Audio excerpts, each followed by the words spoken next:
Hi everybody. Today's episode of Take a Sip is part 3 of Always Teachable, and the subtitle is The Narrow Path. In Numbers chapter 22, it starts off by talking about the king of Moab, who was very fearful of the Israelites because he saw how powerful they were with God's help as far as defeating other people. He went to a man named Balaam, and he asked Balaam to curse the Israelites.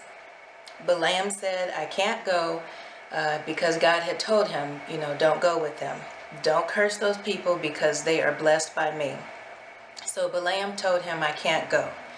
So he sent his people away, and then the king of Moab sent even more people to Balaam a second time. And, excuse me, we'll pick up in verse 20, and I'll read what was said there. It says, That night God came to Balaam and said, Since these men have come to summon you, go with them, but do only what I tell you.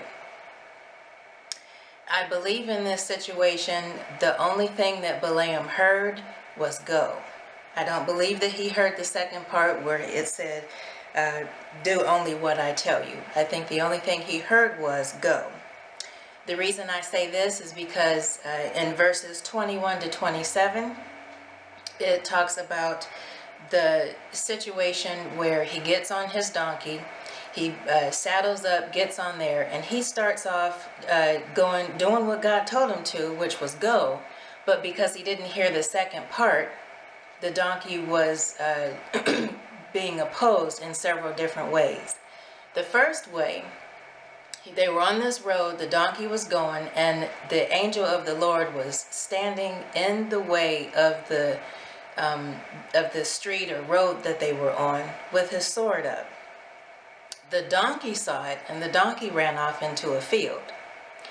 Balaam hit the donkey, and he got mad, and the next situation that came up was they were in a narrow path where there was a wall on each side, and again the angel of the Lord was standing there with the sword up, and the donkey saw it, and the donkey was trying to get away from the angel so fiercely and so quickly that he crushed Balaam's foot up against the wall. And that made Balaam angry, so Balaam hit the donkey again. The third time, there was nowhere to go. The angel was right there in front of the donkey, and the donkey could not go anywhere, and the only thing the donkey did was he laid down right in front of the angel. And Balaam got so angry with him. And this is what I'll go ahead and I'll read. It's from verses 28 to 35. And we're still in chapter 22 of Numbers. It says, Then the Lord opened the donkey's mouth, and she said to Balaam, What have I done to you to make you beat me these 3 times? Balaam answered the donkey.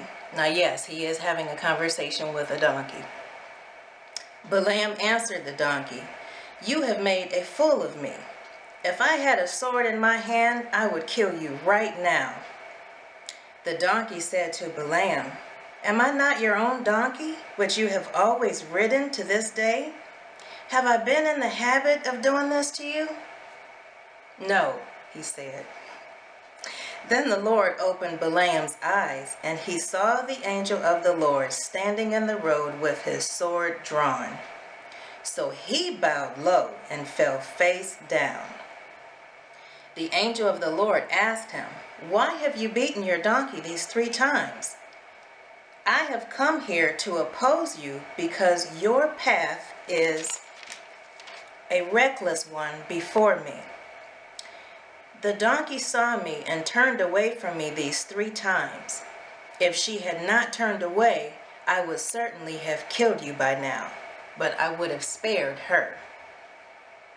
Balaam said to the angel of the Lord, I have sinned. I did not realize you were standing in the road to oppose me. Now, if you are displeased, I will go back.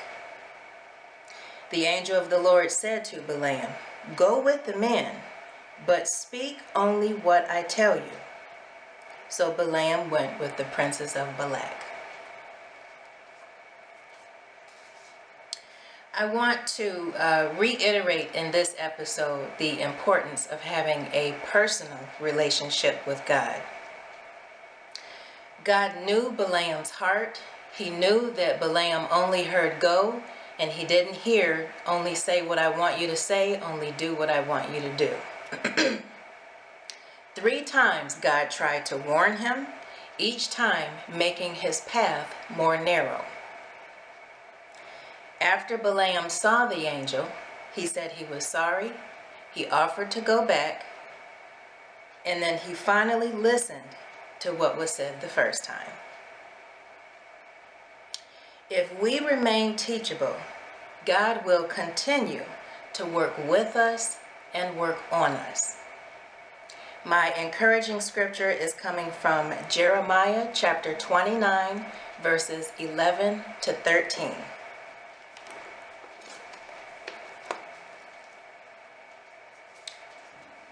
For I know the plans I have for you, declares the Lord, plans to prosper you and not to harm you, plans to give you hope and a future. Then you will call upon me and come and pray to me, and I will listen to you.